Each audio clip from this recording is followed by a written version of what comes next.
नमस्कार स्टूडेंट्स, कैसे आप सब लोग। उम्मीद करता हूँ कि आप लोग बढ़िया होंगे और अपनी पढ़ाई कर रहे होंगे।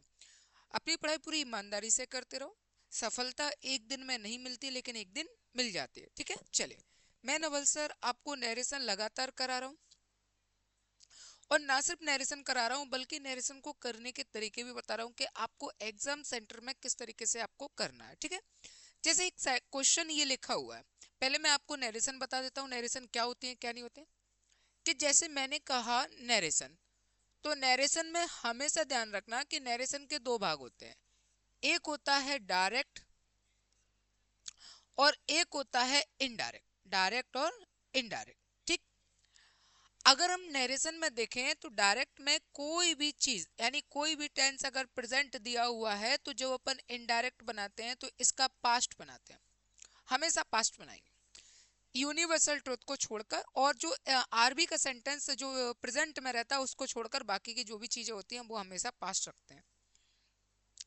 जैसे मैंने आपसे यहां पर कहा कि अगर यहां वर्ब के फर्स्ट फॉर्म प्लस एस या ई एस है तो यहां वर्ब की सेकंड फॉर्म होगा।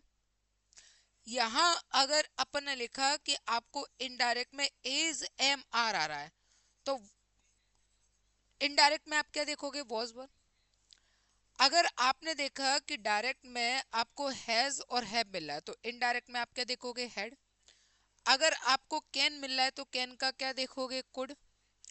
अगर आपने देखा मे तो मे का क्या देखोगे, माइट। ठीक है, प्रेजेंट का पास्ट होगा। अब अगर अपन पूरी नरेशन को माने कि 100% नरेशन है तो 70% जो आपका आंसर है वो हेल्पिंग और यहाँ पर कोई भी कीवर्ड्स होगा उससे अपना आंसर आ जाएगा 70% तक। अब आपका कितना बचा, केवल 30% बचा, जिसमें आपको अदर चीज देखकर मेहनत करना पड़ेगी। यानी ओवरऑल अपन ने जो नरेशन देखा तो नरेशन में कोई भी चीज जब डायरेक्ट होती है तो उसका अपन क्या करते हैं, डायरेक्ट होती है इनडायरेक्ट बनाते समय प्रेजेंट को क्या करोगे, पास्ट में ले जाओगे। जैसे इज एम वर्ब की फर्स्ट फॉर्म प्लस ऐसा ही है तो second form is am are है तो वॉज वर, हैज हैव है तो हैड, कैन का कुड और मे का माइट। और यहाँ जब अपन क्वेश्चन करेंगे ना तो 100% क्वेश्चन में से 70% क्वेश्चन आपके हेल्पिंग वर्ब या फिर कोई भी और दूसरा कीवर्ड पकड़ लीजिए, उससे आंसर आ जाएगा। जो 30% है उसमें थोड़ी मेहनत करना पड़ती है और मेहनत करना भी चाहिए। जहां आपको ये लगता है कि ये क्वेश्चन हलवा जैसा है, उठा लो और खा लो, तो कहीं कहीं ऐसा भी लगेगा कि नहीं यार ये तो लोहे के चने, अब तो हमको अच्छे तरीके से चबाना पड़ेंगे। तो कोई कोई क्वेश्चन आपको डिफिकल्ट भी मिलेगा, कोई कोई क्वेश्चन ईजी भी मिलेगा। बहरहाल चाहे डिफिकल्ट हो और चाहे ईजी हो, लेकिन 70% हम यहाँ पर हेल्पिंग और कीवर्ड्स पर अपना आंसर तोड़ने की कोशिश करेंगे। फिर 30% में देखेंगे कि यार इससे अगर हमारा आंसर नहीं आया है तो इस क्वेश्चन को हम कैसे और कर सकते हैं। ठीक है, चलिए। जैसे पहला क्वेश्चन लिखा है, my friend said to me comma inverted comma I am angry with you. एक तो ये तरीका है कि इस पूरे क्वेश्चन को बनाओ, पूरे सेंटेंस को दिमाग में रखो, इसके टाइप्स दिमाग में रखो और कैसे कैसे चेंज होता है, क्या क्या रूल्स होते हैं वो सभी याद रखो। एक तरीका हमने सीधा सीधा देखा कि सबसे पहले अपन ने उठाया इज एम आर। अब हमें अच्छे से पता है कि जो इज एम आर होता है इसका अपन क्या बनाते हैं, was were.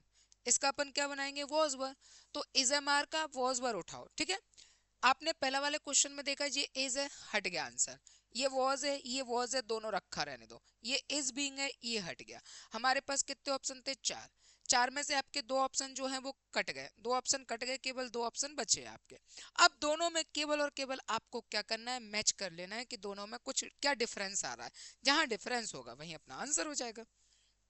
My friend told और ये टेल्स, सेड में है ना, तो सेड पास्ट है, और अगर ये पास्ट है तो टोल्ड आएगा, इसका मतलब ये हट गया, आंसर ये हो गया।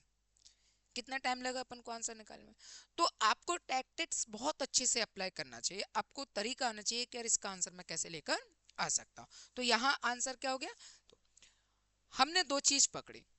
एक पकड़ा इसको, और फिर जहां हमें लगा कि हम देख सकते हैं कि यार दो ऑप्शन तो हमारे इज एम आर से कट गए, अब दो ऑप्शन बचे तो उसने हमें यहाँ पर बताया, तो कोई ना कोई ऐसा कीवर्ड मिल जाएगा जहां पर आपका आंसर आ जाएगा। तो मैंने कहा ना 70% आपके कीवर्ड्स हेल्प कर देंगे। हेल्पिंग वर्ब है या अदर कोई और वर्ड है, किसी भी तरीके से हेल्प हो जाएगी। पहले हमारी हेल्प कर दी एम ने और दूसरी हेल्प कर दी हमारी सेड ने, क्योंकि सेड टू लिखा है तो टोल्ड होगा, टेल्स नहीं होगा। हाँ, सेज होता तो टेल्स होता। चलिए, इसके बाद देखते हैं अगला question. I said to the taxi driver comma inverted comma do you know. This address. अब अपन अगर इस क्वेश्चन को देखें तो ये हो गई हेल्पिंग वर्ब, यू हो गया हमारे लिए सब्जेक्ट, नो क्या है वर्ब की फर्स्ट फॉर्म, दिस और ये एड्रेस, दिस एड्रेस क्या हो गया हमारे लिए ऑब्जेक्ट। और कुल मिलाकर ये जो सेंटेंस है ये सेंटेंस हो गया इंटेरोगेटिव। अब जब अपन डायरेक्ट से इनडायरेक्ट बनाते हैं ना तो ये वाला जो सेंटेंस होता है ये बनाते हैं अपन सिंपल। क्या बनाते हैं? सिंपल। ठीक है, अब समझना। जब मैंने यहां पर लिखा कि जैसे इंटरोगेटिव है तो आप बनाओगे सिंपल। ठीक है, अब सिंपल का स्ट्रक्चर क्या होता है कि ये लिखा सब्जेक्ट, फिर हेल्पिंग वर्ब, फिर इसके बाद में वर्ब, और लास्ट में अपन क्या लिखेंगे? ऑब्जेक्ट। ये होता है। ठीक है, अब आपको यहां देखना है कि डू यू, तो ये यहाँ पर डू यू लिखा है ना तो ये हो गया टेंस प्रेजेंट का इंडेफिनिट। अब अपन को अच्छे से पता है कि अगर ये प्रेजेंट इंडेफिनिट है तो हम किसका बनाएंगे? पास्ट इंडेफिनिट का। और वो भी पास्ट इंडेफिनिट का क्या? सिंपल। पास्ट इंडेफिनिट का क्या? सिंपल। और पास्ट इंडेफिनिट का सिंपल क्या बनता है बेटा? सब्जेक्ट प्लस वर्ब की सेकंड फॉर्म प्लस ऑब्जेक्ट। यानी पास्ट इंडेफिनिट के सिंपल में हम हेल्पिंग वर्ब का यूज नहीं करते हैं। तो एक तो तरीका ये हो गया। दूसरे तरीके को अगर अपन देखेंगे जो कि पास्ट में जाएगा तो अपन डायरेक्ट मेन वर्ब से बनाएंगे। मेन वर्ब में लिखेंगे तो subject plus second form plus object. एक तो तरीका ये होता है। तो हमें सिंपल बनाना है। सिंपल बनाएंगे तो यहाँ कॉमा इनवर्टेड कॉमा की जगह क्या आ गया? इफ। ठीक है, आप सभी में लिखा है कोई बात नहीं, आप इतना तो देख लो। अब यहां पर हमको क्या चाहिए? पहले सब्जेक्ट। सब्जेक्ट चाहिए तो यू को अपन द टैक्सी से बदलेंगे तो ये हो जाएगा ही। द टैक्सी ड्राइवर से बदलेंगे, लड़के का टैक्सी ड्राइवर मेल नेम है तो ही हो जाएगा। अब ये जो नो है वर्ब की फर्स्ट फॉर्म, पास्ट इंडेफिनिट के सिंपल में जाएगी तो इसका मतलब वर्ब की कौन सी फॉर्म? Second form. तो सेकंड फॉर्म नो का क्या होगा? न्यू। अब आगे अपने पास दिस, दिस का अपन ने क्या उठाया? दैट। और बचा क्या? एड्रेस। आप केवल इतना उठा लो, यानी if he knew that address, केवल इतना उठा। I ask the taxi driver if you, देखो यू को टैक्सी ड्राइवर से बदलेंगे तो हमें ही मिला है, तो यहाँ क्या यू है तो ये हट गया। I ask the taxi driver if he, ये तो नोज, नो मतलब वर्ब की फर्स्ट फॉर्म प्लस एस या एस, तो ये भी हट गया। अच्छा इनको अड़ाएगा नहीं तो ये भी हट गया। I ask the taxi driver if he, मिला। और फिर न्यू क्या है? वर्ब की सेकंड फॉर्म, और दिस का दैट हो रहा है और ये हो रहा है एड्रेस, तो आंसर क्या हो गया? फोर्थ वाला। ठीक है, आंसर क्या हो गया? फोर्थ वाला। यानी पहले अपनी हेल्प मदद किसने करी? हेल्पिंग वर्ब ने। हमें केवल ये देखा कि प्रेजेंट इंडेफिनिट का टेंस है तो पास्ट इंडेफिनिट का बनेगा। और इंटेरोगेटिव है, इंटेरोगेटिव जब नरेशन आते हैं ना तो इसको इनडायरेक्ट में बनाते हैं तो सिंपल में कन्वर्ट हो जाती है। सिंपल में होगी तो किसका सिंपल? पास्ट इंडेफिनिट का सिंपल। और पास्ट इंडेफिनिट का सिंपल क्या होता है? सब्जेक्ट प्लस वर्ब की सेकंड फॉर्म प्लस ऑब्जेक्ट, बाकी सेकंड फॉर्म मतलब न्यू। तो इस तरीके से हमारा आंसर कौन सा हो गया? फोर्थ वाला। ठीक है, चलिए इसके बाद अपन अगला क्वेश्चन देखते हैं। Mary said comma inverted comma I am sorry. ठीक है, सीधा सीधा इज एम आर। अब ये जो लिखा है ना is am are, is am are का वॉज वर उठा लो, वॉज इज विल इज, तो ये तीनों तो हट ही गए। आंसर हो गया पहला वाला। ये क्वेश्चन जितना सिंपल है आया हुआ क्वेश्चन है, लग रहा है कि सिंपल है पर क्वेश्चन सिंपल भी आते हैं डिफिकल्ट भी आते हैं, दोनों तरीके से आते हैं। ठीक है, चलिए अगला क्वेश्चन, फिर वही इंटरोगेटिव है पर कोई बात नहीं। आप देखोगे आर, आर क्या हो गई? Helping verb. हमें अच्छे से पता है कि इज एम आर किस में चेंज होता है? वॉज वर्ब में। अब वॉज वर्ब उठाओ, वॉज एम और ये एम और ये एम और यहाँ पर वॉज, तो कम से कम ये दोनों तो हट गए। ठीक है, ये दोनों यहाँ पर हट गए। अब इंटरोगेटिव है तो सेट का सेट नहीं रहता, किसका प्रयोग करते हैं अपन? आस्क्ड का, तो यहाँ पर ये भी हट गया। आंसर हो गया पहला वाला। तो यानी मोस्टली क्वेश्चन अपन को इन क्वेश्चन को बनाने की जरूरत नहीं पड़ रही। आंसर आप जिस तरीके अपन कर रहे हैं ना उसी तरीके से इसके आंसर फिक रहे हैं, अपन को बनाने की जरूरत नहीं पड़ रही है। ठीक है, चले अगला question. Walter said comma inverted comma I can not do it now. सबसे पहले यहाँ पर जो लिखा ना कैन, इस कैन का उठाओ और अपन लिखेंगे कुड। आप कुड देखो किसमें, यहाँ कैन नॉट हट गया, ये कुड है और ये कुड है, ये हट, ये भी कुड है। ठीक है, यानी तीन में कुड है, कोई बात नहीं। अगर तीन में कुड है तो अब अपन जाएंगे नाव के पास। नाव का होता है देन, आप नाव का देन उठाओ, नाव का नाव हट गया, ये देन है और ये देन है, दो में देन है। अब दोनों में मैच करेंगे तो यहाँ पर क्या लिखा है सिड और यहाँ पर क्या लिखा है सेज और यहाँ पर लिखा है सिड, तो सेज नहीं होगा, आंसर हो गया फोर्थ वाला। कैन ने हमारा एक ऑप्शन हटा दिया, दो ऑप्शन कैन से हमने पहले देखा तो हमारे दो ऑप्शन गए थे, कैन नॉट और ये कैन नॉट, दो ऑप्शन गए। अब दोनों को मैच किया तो अपन देखेंगे ये था कुड का और ये था कुड का, यही है ना। हाँ ठीक है, तो अपन ये तो पहले ही हट गया था, कौन सा ये तो हट गया ना, Walter said that he could not do it. अच्छा ठीक है ये हट गया। अब अपन देखेंगे नाउ का देन होता है, इसमें देन हो रहा है इसमें नाउ हो रहा है, तो ये हट गया, तो आंसर ये इसलिए हट गया क्योंकि सेज है, तो आंसर क्या हो जाएगा हमारा फोर्थ वाला। ठीक है, एक बार फिर समझो इसको। यहाँ अपन ने देखा कैन, कैन का अपन ने क्या देखेंगे कुड। आप देखो कुड कहाँ है, ये कैन नॉट है, ये हट गया, ये यहाँ पर कैन नॉट है, ये हट गया। अब अपने पास केवल ये दोनों ऑप्शन बचे। ठीक है, ये दोनों ऑप्शन बचे, हम गए नाव के पास, नाव कहेगा क्या कि मैं पास्ट में चेंज होऊंगा, तो क्या हो जाएगा देन। ये क्या लिखा है नाव और ये लिखा है देन, तो नाव का देन होता है, तो ये हट गया, आंसर हो गया फोर्थ वाला। मैं थोड़ा सा इसको लेकर कंफ्यूज हो गया था, मैंने यहाँ नहीं देख पाया, कोई बात। ठीक है, चले इसके बाद देखते हैं अपन अगला क्वेश्चन। सिंपल क्वेश्चन है, ये लिखा है हैज और हैव। अब हमें अच्छे से पता है कि हैज और हैव का क्या होता है, हेड। आप हेड उठाओ, ये हेड भी नहीं चलेगा, हमें सिर्फ हेड चाहिए। ये हैज है नहीं चलेगा, ये हेड है और ये हैव है नहीं चलेगा, हमें केवल हेड चाहिए, तो आंसर हो गया थर्ड वाला। सिर्फ हेड हेड चाहिए, हेड भी नहीं चाहिए। तो एक में हेडविन था, इसमें हैज था, इसमें हैव था, तो ये दो ऑप्शन हट गए, एक हेडविन हट गया और हेड वाला अपना आंसर आएगा। बनाने की जरूरत जाना नहीं पड़ती। अगला अगला क्वेश्चन जैसे लिखा हुआ है, तो क्वेश्चन में अपन ने लिखा कि विल, बिल को उठाया और बिल को अपन देखेंगे कि ये पकड़ा अपन ने वुड। आप वुड ढूंढो कहाँ है, ये वुड है ठीक है, ये बिल है हट गया, ये वुड है ठीक है, ये बिल है ये हट गया। कम से कम दो हट गए, हमारे पास दो बचे। अब दो हट गए दो बचे, दोनों में कंपैरिजन कर लो। माय सन और ये क्या लिखा है सेड लिखा है ना, तो सेड का क्या होगा टोल्ड होगा। ठीक है, माय सन टोल्ड और ये लिखा है माय सन टेल्स, तो टेल्स नहीं होगा, आंसर हो गया फर्स्ट वाला। हाँ बुड दिया है लेकिन यहाँ गलती कर दी, तो एक कीवर्ड पकड़ोगे उससे जितने ऑप्शन हट रहे हैं उतने हटा दो, फिर दूसरा कीवर्ड पकड़ो उससे जितने हो रहे हैं उतने हटा दो। पर क्या होता है एक कीवर्ड से एक ही हटता है तो तीन एक जैसे हो जाते हैं, फिर उन तीनों में हम कोई और कीवर्ड देखते हैं तो कम से कम वो एक हटा देता है, फिर तो मतलब थोड़ा सा उसी को ही अपन कहते हैं 30% में क्वेश्चन फंस जाना यानी डिफिकल्ट हो जाना। लेकिन 70% आपका इजिली आ जाएगा। जैसे सिंपल सा इसको देखो, हमने लिखा सेल। अब सेल में क्या होता है दो चीजें आएंगी, एक तो आता है बेटा सेल का शुड भी आता है और सेल का बुड भी आता है। ठीक है, अगर सेंटेंस में हम एडवाइस दे रहे हैं तो सेल का शुड करते हैं, और अगर अपन जनरल बात कर रहे हैं तो अपन बुड का यूज करते हैं।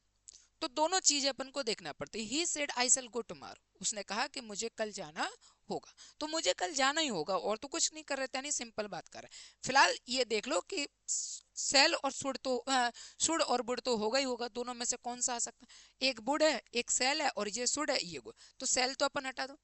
अब अपने पास दो बचे। अब यहाँ जो लिखा है ना टुमारो, टुमारो का होता है द नेक्स्ट डे, अपन ने ये उठाया द नेक्स्ट डे। अब अपन नेक्स्ट डे उठा लो किस किस में, ठीक है, ये शुड है पर टुमारो लिख रहा है ये गलत हो गया, ये वुड दे रहा है ये हट गया, तो आंसर हो गया केवल फर्स्ट वाला, he said that he would go to the next day. ठीक है, तो ये यहाँ पर क्या हो जाएगा टुमारो का क्या आ जाएगा नेक्स्ट डे। अगला लिखा आई विल पुट दिस की हेयर सेड द क्रिकेटर। कोई बात नहीं कुछ भी कह लो कोई फर्क नहीं पड़ना, ये बिल है और बिल का आप सीधा सीधा बुड उठाओ, बुड से हमारे जितने ऑप्शन बचेंगे वो हमारा खेल करेंगे। बुड है बिल है ये तो हट गया, अब बुड है, अब हमारे पास तीन ऑप्शन बचे। ठीक है, अब एक से हमारा एक ही तो हटा, तो अपन दूसरा कीवर्ड पकड़ेंगे। दूसरा कीवर्ड ये उठाया कि अपन ने दिस लिखा और दिस का क्या होता है दैट होता है। ठीक है, दैट देखो किस किस में, यहाँ पर इसमें तो आया ही नहीं है दैट।